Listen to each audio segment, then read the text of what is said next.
नमस्कार, आप देख रहे हैं पहाड़ टीवी और मैं हूं नवल खाली। चलिए बुलेटिन की शुरुआत करते हैं, लेकिन उससे पहले एक नजर हेडलाइंस पर। प्रदेश भर में भारी बारिश का हाई अलर्ट, एसडीआरएफ जवान हुए संवेदनशील जगहों पर तैनात। यूनिफॉर्म सिविल कोड के ड्राफ्ट को दिया जा रहा है अंतिम रूप, जल्द उत्तराखंड में लागू होगा यूनिफॉर्म सिविल कोड। मौसम को लेकर मुख्यमंत्री धामी ने की समीक्षा बैठक, अधिकारियों को दिए सतर्क रहने के निर्देश।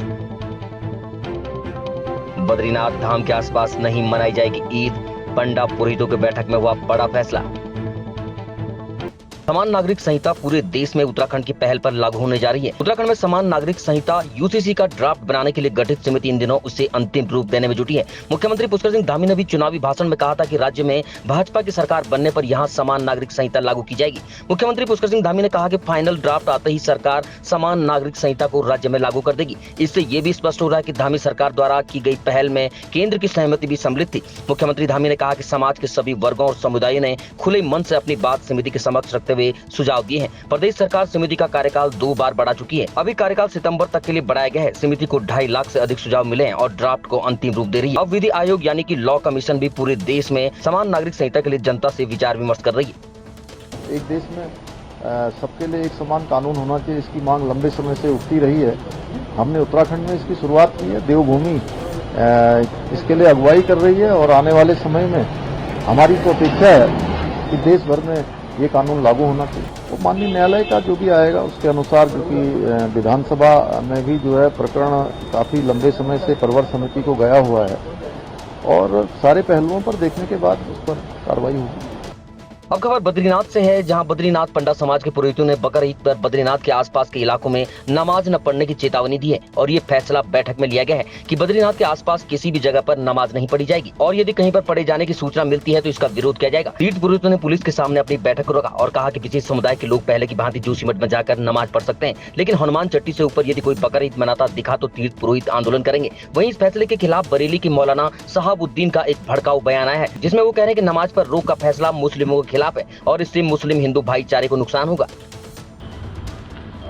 बद्रीनाथ धाम समस्त सनातन धर्मियों की आस्था का एक महत्वपूर्ण प्रतीक है, महत्वपूर्ण स्थान है। हमारे यहाँ 4 में ये माना गया है कि बद्रीनाथ धाम सतयुग का धाम है। इसी तरह से त्रेता, द्वापर और कलयुग के भी अपने अपने धाम हैं। प्रत्येक सनातनी अपने जीवन में ये इच्छा रखता है कि कम से कम एक बार अलग अलग धामों में आकर के वो दर्शन कर सके और वहाँ जाकर के भगवान को कुछ प्रसाद चढ़ा सके, वहाँ पे रात्रि विश्राम कर सके। आज के इस समय में जहाँ पर पूरे देश में, विशेष करके उत्तराखंड में मुसलमानों की आबादी और मुसलमानों का उत्पाद जो बढ़ रहा है वो निश्चित रूप से चिंताजनक है। बद्रीनाथ धाम में आगामी 2 दिन बाद मुसलमानों का जो त्यौहार होने वाला है, ईद त्यौहार, बद्रीनाथ धाम के समस्त पंडा पुरोहितों ने, व्यापार सभा ने और सब लोगों ने ये निर्णय किया है कि मुसलमान भाइयों को यदि अपना ईद का त्यौहार मनाना है तो उनको इस क्षेत्र में नहीं मनाना चाहिए। तो हम लोग इस बात की मांग करते हैं सरकार से, प्रशासन से, कि मुसलमानों को ईद मनाना हो तो वो अपने क्षेत्र में मनाएं। ये सनातन धर्मियों का स्थान है, सनातन धर्म में आस्था रखने वालों का स्थान है। यहाँ पर सनातनी वातावरण है, पुराणों में उनका उल्लेख प्राप्त होता है। उत्तराखंड हिमालय का ये क्षेत्र पूरी तरह से सनातन धर्मियों का क्षेत्र है, पूरा भारत सनातन धर्मियों का क्षेत्र है। लेकिन आप अपने धर्म का पालन करते हुए यदि रहते हैं, अपने पंथ के अनुसार यदि रहते हैं, अपने मत का पालन करते हुए रहते हैं, हमें कोई आपत्ति नहीं है, लेकिन अपने त्यौहार को आपको अपने क्षेत्र में मनाना चाहिए। वहाँ के जो जिम्मेदार लोग हैं उन्होंने जो बकरीद न मनाने का फैसला किया है, ये हिंदू मुस्लिम भाईचारे कल्चर को नुकसान पहुँचाने वाला है। हमेशा से वहाँ पर बकरीद, ईद उल अज़हा मनाई जाती रही है और मनाई जाती रहना चाहिए। उनका ये फैसला सरासर नफरत फैलाने वाला है और मुसलमानों के खिलाफ है। मुख्यमंत्री पुष्कर सिंह धामी ने प्रदेश में लगातार हो रही बारिश को देखते हुए किसी भी तरह की आपदा से निपटने के लिए सभी विभागों को सतर्क रहने के निर्देश दिए हैं। धामी ने हल्द्वानी स्थित काठगोदाम सर्किट हाउस में जिले के सभी अधिकारियों की बैठक ली। इससे पहले धामी देहरादून आपदा प्रबंधन नियंत्रण कक्ष का भी औचक निरीक्षण कर चुके हैं। काठगोदाम स्थित सर्किट हाउस में उन्होंने अधिकारियों से कहा कि भारी बारिश की संभावना वाले जिलों के साथ परस्पर संवाद और समन्वय बनाकर रखें। जिले के जिलाधिकारियों से, आपदा प्रबंधन के सभी अधिकारियों से, एनडीआरएफ, एसडीआरएफ, ITBP और PWD डिपार्टमेंट सारे विभाग अपने अपने अलर्ट मोड में रहने को सबको कहा गया है और लगातार उनसे संपर्क स्थापित किया जा रहा है कि एक दूसरे के साथ कोऑर्डिनेशन करते हुए कोई भी स्थिति आए उस स्थिति से निपटने में लोगों की सहायता करने में सक्षम हो। इसके साथ साथ क्योंकि मानसून भी आ गया है, इसलिए मानसून की तैयारियों के लिए जो चीज़ें जरूरी हैं, पिछले दिनों कुछ जगह पर जो भराव एकदम से देखने को मिला है, वहाँ पर अलग से जो नाले बन रहे हैं, कहीं कहीं पर घास आ गई है, कहीं पर कुछ कपड़े फंस गए हैं, उन सबको भी निकालने को अपने अपने स्तर से कहा है। साथ में जो केदारनाथ की यात्रा है या चार धाम की यात्रा है, उसमें भी जो लोग श्रद्धालु और पर्यटक देश भर से आ रहे हैं, उन सभी से हमने अनुरोध किया है कि मौसम विभाग की जो भविष्यवाणियाँ हैं या मौसम विभाग की जो चेतावनियाँ हैं, जैसा भी उनका निर्देश होता है उस निर्देश को ध्यान में रखते हुए अपनी यात्रा को आगे बढ़ाएं। और हमारा ये है कि उत्तराखंड में आने वाले सभी श्रद्धालु ठीक प्रकार से अपनी यात्रा को संपन्न करें, उनको किसी प्रकार की परेशानी न हो, इसके लिए उस सबका ध्यान रखा जा रहा है। बाकी बरसात के हिसाब से भी हमारा सभी विभाग अपनी तैयारियां सुनिश्चित कर लें कि पिछले सालों के अनुभव को देखते हुए इस साल और अच्छा करें। कांवड़ यात्रा भी हमारी प्रारंभ होने वाली है, कांवड़ यात्रा की भी सारी तैयारियां हमने पूरी कर ली हैं और पिछले दिन कल ही जो है वहाँ पर भी हमने बैठक की है। बहुत सारी तैयारियां पूरी हो गई, तो तैयारियां और होंगी, उस पर भी तेजी से। भारतीय G20 प्रेसिडेंट के तहत तीसरी G20 इंफ्रास्ट्रक्चर वर्किंग ग्रुप की बैठक के दूसरे दिन की बैठक के बाद मंगलवार की शाम police training centre Narendranagar Tehri Garhwal में प्रतिनिधियों के बीच टीम वर्क और सहयोग को बढ़ावा देने के उद्देश्य से एक मैत्रीपूर्ण क्रिकेट मैच खेला गया। जिला प्रशासन के नेतृत्व में जिला क्रीड़ा विभाग टिहरी गढ़वाल द्वारा आयोजित G20 प्रतिनिधियों के रॉयल 11 और पैंथर 11 के बीच 8-8 ओवर का एक मैत्रीपूर्ण क्रिकेट मैच भी खेला गया। रॉयल 11 ने टॉस जीतकर पहले बल्लेबाजी करते हुए 55 रन बनाए। पैंथर 11 ने लक्ष्य का पीछा करते हुए 5 विकेट से मैच जीत लिया। Man of the match US के उमर को दिया गया, उन्होंने 26 रन बनाए।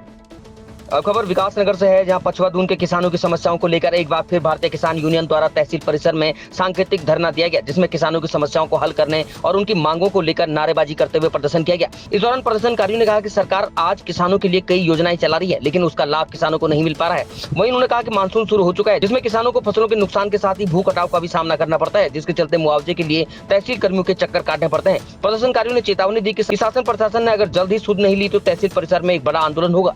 इस तारीख को इस तहसील में हर महीने बैठना शुरू होता है, यहाँ किसानों की समस्याएं सुनी जाती हैं और हम किसान एसडीएम साहब को जो है सांकेतिक धरना देकर यहाँ ज्ञापन देते हैं। पिछली बार हमने कई मांग रखी थी, हमारी एसडीएम साहब ने कुछ बातें साथ ही साथ मान ली थी। अब की बार शायद एसडीएम साहब नहीं है तो समस्या देंगे। कुछ समस्याएँ भाई ज़्यादा समस्याएँ तो हल होती नहीं, कम होती हैं तो हम कम के लिए आ जाते हैं, इकट्ठे हो तो किसानों का काम तो धरना प्रदर्शन करना है, विपक्ष का काम किसान यूनियन कर दिया। अब सरकार कहती है किसानों की आय दुगनी होगी, वो आपको पता दुगनी हो रही है 4 गुनी हो रही, मगर समस्या है किसान तो समस्याओं से घिरा हुआ है। अब बेमौसम बारिश न मार दिए, उसकी भी मांग रख रहे। कहीं भूमि कटाव है, कहीं जो है पटवारी जो है भूमाफिया कहेगा तो पटवारी एकदम चले जा। किसान के कहने से यहाँ इस क्षेत्र के विशेषकर विकासनगर क्षेत्र के पटवारी नहीं जाते, किसान के कहने पर नाप तोल करने कोई काम नहीं करते। आज पटवारियों के लिए विशेष ये है भाई पटवारी समय से जा एसडीएम साहब को ज्ञापन देंगे, नहीं तो उन्हें हटावे। और अब की बार तो सांकेतिक है, अगर ये समस्या हमारी हल नहीं हुई तो हम यहाँ परमानेंट बैठ जाएंगे। हल्द्वानी पहुंचे मुख्यमंत्री पुष्कर सिंह धामी ने विकास कार्यों और मानसून सीजन को देखते हुए मंडल स्तरीय और जिला स्तरीय अधिकारियों के साथ समीक्षा बैठक की। सभी जिला अधिकारियों और सरकारी एजेंसियों को बरसात के सीजन में एक बार पुख्ता तैयारी करने के निर्देश दिए। वहीं दूसरी तरफ अतिक्रमण को लेकर मुख्यमंत्री ने कहा कि अब तक 2700 हेक्टेयर भूमि का अतिक्रमण चिन्हित हुआ है और धीरे धीरे वन भूमि और सरकारी भूमि हुए अतिक्रमण को हटाया जा रहा है और सरकार द्वारा लोगों से अपील की जा रही है, अगर स्वयं वो अतिक्रमण भूमि में बैठे हैं तो अपना अतिक्रमण खुद ही खाली कर दें। लगभग 2700 हेक्टेयर भूमि पर अभी तक अतिक्रमण चिन्हित हुआ है, जिसमें से काफ़ी सारा 2000 एकड़ से भी ज़्यादा भूमि जो है अभी तक खाली करवाई जा चुकी है। वो अभियान चलता रहेगा। सरकारी भूमि पर अतिक्रमण, अवैध कब्जे ये किसी कीमत पर भी बर्दाश्त। अब खबर पौड़ी से है, जहां पौड़ी तहसील के ग्राम पंचायत क्यार्द में बंदरों के आतंक से ग्रामीणों का जीना मुहाल हो गया। गांव की एक 70 साल की बुजुर्ग महिला पर बंदरों ने हमला कर उसे घायल कर दिया। ग्रामीण ओम प्रकाश सिंह ने बताया कि रामी देवी शिवालय मंदिर में रहती हैं। सोमवार को मंदिर के परिसर में घूम रही थी कि तभी अचानक बंदरों के झुंड ने उनके ऊपर हमला कर दिया। अचानक हमले से रामी देवी घबरा गई। बंदरों के हमले से घायल होने पर उन्हें 108 आपातकालीन सेवा के माध्यम से जिला अस्पताल पौड़ी में भर्ती कराया गया। उनका उपचार चल रहा है। बताया जा रहा है कि क्षेत्र में बंदरों का आतंक से गाँव वासी खासे परेशान है। इस मामले में डीएम पौड़ी डॉक्टर आशीष चौहान से शिकायत कर बंदरों के आतंक से निजात दिलाने की मांग की है। जी, मैं ओम प्रकाश सिंह, पूर्व प्रधान क्यार और पूर्व डायरेक्टर जिला सहकारी बैंक कोटद्वार, सामाजिक कार्यकर्ता के रूप में भी काम करता हूँ। मैं आज जिलाधिकारी महोदय जी के संज्ञान में एक ज्ञापन देने आया था। हमारी ग्राम पंचायत क्यार्द में बंदरों का जो है पिछले 5 सालों से बहुत भयंकर आतंक है, और आतंक इतना भयंकर है कि 50-60 लोग के करीबन उसमें मतलब काट रखे हैं, जिनका उपचार जिला चिकित्सालय पौड़ी में हुआ है। और कल ही 26 तारीख को शिवालय मंदिर में एक माई रामी देवी रहती थी, बंदर ने रामी देवी को इतने बुरे ढंग से काटा है कि वो चलने फिरने के काबिल नहीं है, और अभी हॉस्पिटल में भी एडमिट है। और पिछले 5 सालों से लोग कह रहे हैं खेती करो, लेकिन हम तो खेती से भी दूबर हो चुके हैं। खेत में बोते हैं तो बंदर नुकसान करते हैं। हम सब्जी खाने के काबिल भी नहीं रखे हैं, क्योंकि सब्जी की खेती कर रहे हैं तो सब्जी भी उखाड़ करके ले जा रहे हैं, मूली तक, अदरक तक, हल्दी तक भी वो खींच के ले जा रहे हैं। और जो फल पेड़ों पे लग रहे हैं उन फलों को भी वो नुकसान दे रहे हैं, पेड़ भी खाली हो चुके हैं। अब ऐसी नौबत में पलायन नहीं करेगा आदमी तो बताइए आप क्या करें। हम लोगों को तो बड़ा विवश होकर के गांव में रहना पड़ रहा है, डर डर के रहना पड़ रहा है। इसलिए सरकार से भी हमारा निवेदन है कि कृपया वो बंदरों के विषय में इस प्रकार की स्कीम मुहैया करवाएं, ताकि गाँव के लोगों को निजात मिल सके। और प्रभारी वनाधिकारी जी को भी हम ज्ञापन देने जा रहे हैं, क्योंकि पिछले 2-3 बार जब हमने उनको ज्ञापन भी दिया और जो कटे हुए लोग थे उनको भी लाए, लेकिन उन्होंने उपचार के बाद उसके ऊपर कोई संज्ञान नहीं लिया। 2 बार उन्होंने पिंजरा लगाया, 2 पिंजरे लगाए, लेकिन वो पिंजरे भी खाली आए। वन विभाग की इस तरफ कोई रुचि नहीं है। फिर कुकाट पेड़ हैं, कुकाट पेड़ यदि हम काटते हैं, खड़ी जैसे पेड़ों को हम काटते हैं, तो उन पेड़ों के लिए भी वो कह रहे हैं कि इनको मत काट। तो बताओ हम कहाँ जाएंगे? हमारे लिए तो इधर जाना भी और उधर जाना भी मुश्किल हो रहा है। और उसमें कम से कम जब उनको बंदर ने काटा है तो ये आधा घंटा बेहोश रही, क्योंकि घाव कम से कम 2-2.5 इंच गहरा और कम से कम 2-2.5 इंच जो है 3 इंच के करीब लगभग वो घाव चौड़ा है, जो कि लगभग उसको 2 से 2.5 महीने लगभग मेरे ख्याल से उसको घाव भरने में समय लग जाएगा। तो इसलिए जो भी उसका जो उपचार है और इंजेक्शन है वो साथ में दिया जाएगा। अब खबर हरिद्वार के खानपुर क्षेत्र से है, जहां कस्बा लंडौरा से 31 मई को साथियों के साथ घर से गया युवक वसीम 26 दिन बाद भी लौटकर नहीं आया है। माँ बाप इकलौते बेटे के गम में हर दिन पुलिस के चक्कर काट रहे हैं। न तो उन्हें बेटे का शव मिला है, न ही उसका कोई अता पता चल पाया है। पुलिस ने भी उसके साथियों से पूछताछ कर उन्हें छोड़ दिया है, जिससे पुलिस के प्रति भी उनका आक्रोश बढ़ गया है। पुलिस ने उनके साथियों से पूछताछ की तो पता चला कि 3 साथी वहाँ से कलियर गए थे, जहाँ तीनों नहर में नहाने लगे तो वसीम नहर में डूब गया, जिसकी जानकारी उसके साथियों ने उसके घर में नहीं दी। पुलिस परिजनों को साथ लेकर कलियर पहुंची, लेकिन कोई सुराग हाथ नहीं लगा। पुलिस ने उनके दोनों साथियों को छोड़ दिया। तभी से युवक के माँ बाप पुलिस के चक्कर काट रहे हैं, लेकिन कोई संतोषजनक जवाब नहीं मिल पा रहा है। तो मेरा बच्चा चाह रहा जिंदा या मुर्दा, नहीं तो मैं इनकी चौकी में जलकर मार कुछ भी कर दूंगी। मैं सजा होनी चाहिए, जिंदा या मुर्दा मेरा बच्चा दे दो बस। मुझे कुछ नहीं चाह रहा, उसे मेरे से कत्ल करवा दो या खत्म करवा दो या आजाद दिलवा दो। मुझे तो मेरा बच्चा चाह रहा, जिंदा या मुर्दा। ये जो कह रहे सबूत मांग रहे, सबूत ढूंढ रहे, सारे काम कर रहे हैं। तुम चाहे कुछ भी सबूत ढूंढो, कुछ भी करो। अब 20-25 दिन के बाद सबूत ला रखा तुमने, 4-5 सबूत दिखा रहे। उधर से तेरे पास कोई सबूत नहीं है, कुछ नहीं है। जब कलियर भी 4-5 बजे तक सबूत ढूंढे क्या? कोई 31 तारीख से लेकर 8 तारीख तक कोई कार्रवाई नहीं हुआ, कुछ नहीं हुआ। और ये कह रहे इतने डूबे, इतना हुआ। गरीब आदमी का कोई सुनवाई नहीं। 31 तारीख को एक मेरे महल्ले का लड़का ले गया आज ही, वो तो वीडियो फिल्म से पता लगा। 5 दिन बाद आ गई, कह रहा मेरे साथ गया ही नहीं, मुझे नहीं पता। फिर जो है हमने वीडियो फिल्म दिखाई, उस वीडियो फिल्म दिखा कर फिर कह रहा जी हाँ है था, वो अड्डे पर छोड़ दिया, कहीं रुड़की छोड़ दिया, कहीं कलियर छोड़ दिया। 4 दिन बाद 8 दिन बाद कह रहा जी वो क्यों डूब गया। भाई डूब गया तो मेरे बच्चे कपड़े कहाँ, चप्पल कहाँ, जूते कहाँ, किसी को सूचना कर देता वहाँ से, मुझे आँख बता देता। पुलिस क्या कर रही थी? वो पुलिस कुछ नहीं कर रही जी, पुलिस तो खत्म करना चाह रही है।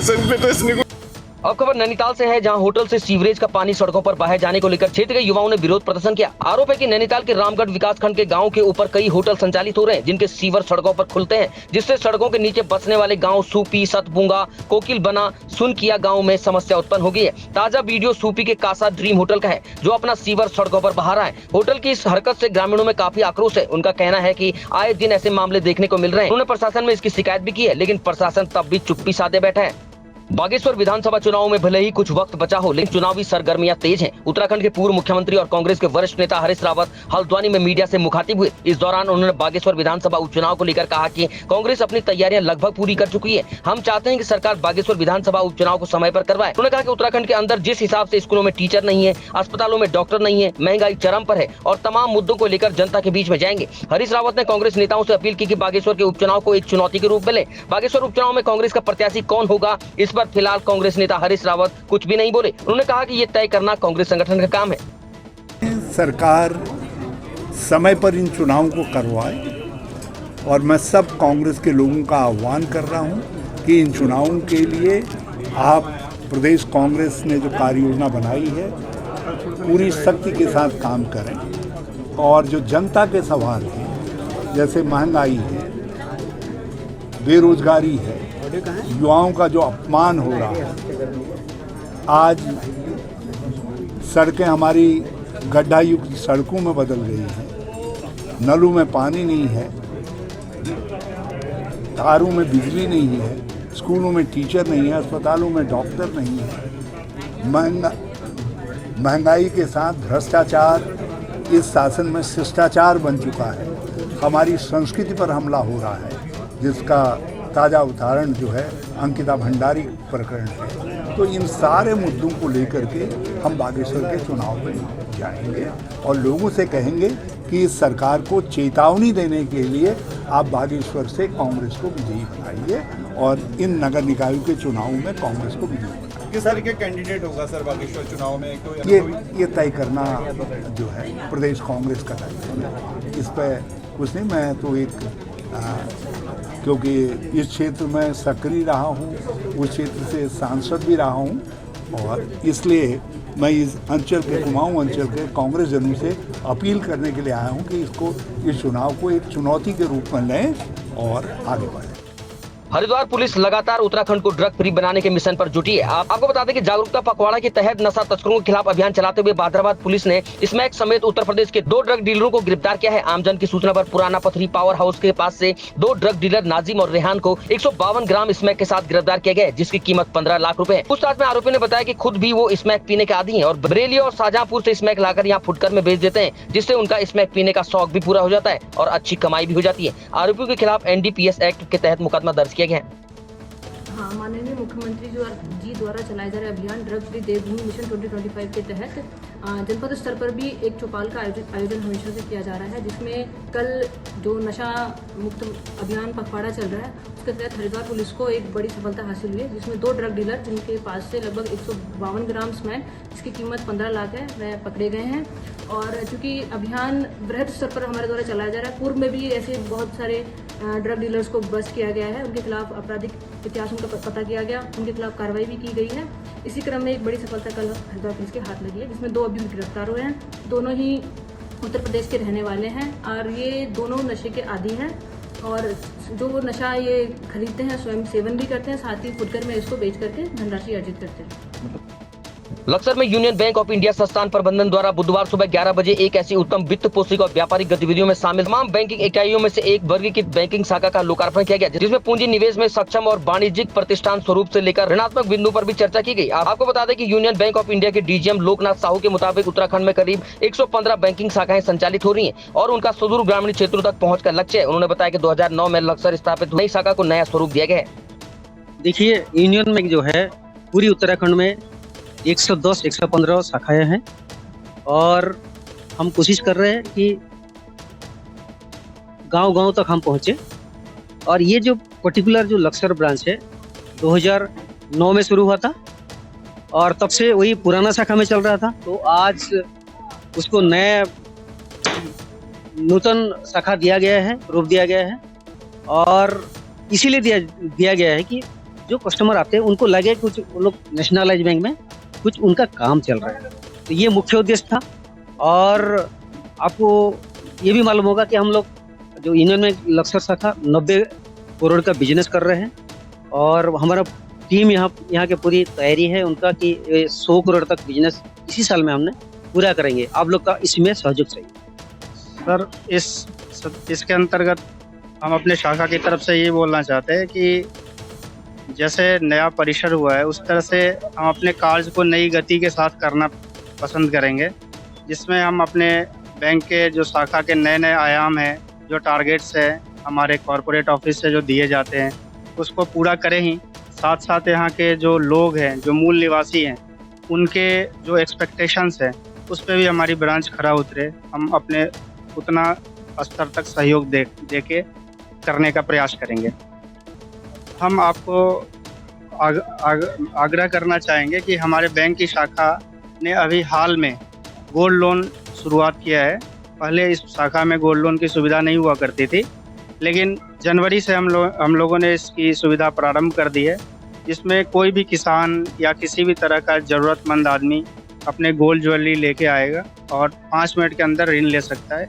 ये हमारी नई शुरुआत है। इसके अलावा हमारे कॉरपोरेट ऑफिस की तरफ से भी कई शुरुआत किया गया है, जिसमें नारी शक्ति, नारियों के लिए MSME ऋण की सुविधा है। इसके अलावा एग्रीकल्चर लोन के लिए हमारे यहाँ एक अलग से व्यवस्था की गई है। कृषि का विकास महिला के साथ एक कैंपेन शुरू किया गया हमारे सेंट्रल ऑफिस की तरफ से। इसके अलावा MSME में महिलाओं के लिए नारी की बारी नाम से एक नया अभियान शुरू किया गया है, जिसमें महिलाओं को MSME ऋण दिया जाएगा। ये सारे हमारे कॉरपोरेट स्तर पे किए गए प्रयास है, जो हम लोग अपने शाखाओं के माध्यम से जनता को देने का प्रयास कर रहे हैं। अभी तक की खबरों में बस इतना ही। आगे की खबरों के लिए देखते रहिए पहाड़ टीवी। तब तक के लिए नमस्कार।